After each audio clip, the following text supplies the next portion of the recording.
მე ვარ ესმერალდა გარდენის დამფუძნებელი. ყველაფერი იქიდან დაიწყო, რომ შემთხვევით სოციალური ქსელიდან შევიტყვე ერთ-ერთი პროექტის შესახებ, რომელსაც ახორციელებდა მშვიდობის კერა მანათეა.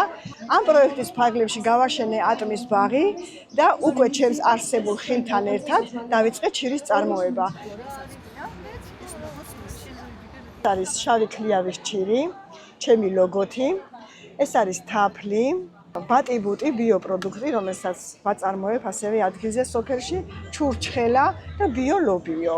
გამომყავს ჩემს ეზოში ყვავილები, ასევე ესმერალდა გარდენი სთავაზობს ჩემთან მოსულ სტუმარს ტრადიციულ კერძებს, შაშან ბუმასპინძლე ფერმერთა ასოციაციის 12 წევრს, რომლებსაც მოეწონათ ჩემი ბიოპროდუქცია და მიმიწვიეს წელს სტამბულში სასწავლო ვიზიტით. რომ არა ევროკავშირის პროექტები, ნამდვილად ვერ წამოვიწყებდი ამ საქმიანობას. ძალიან მნიშვნელოვანია სოფლად მცხოვრები ქალების ამ კუთხით გაძლიერება, რადგან ყოველ შეხვედრაზე, ყოველ ფესტივალზე ხვდებით სხვადასხვა დარგის მეწარმეებს და უფრო ვიზრდებით და ვითარდებით.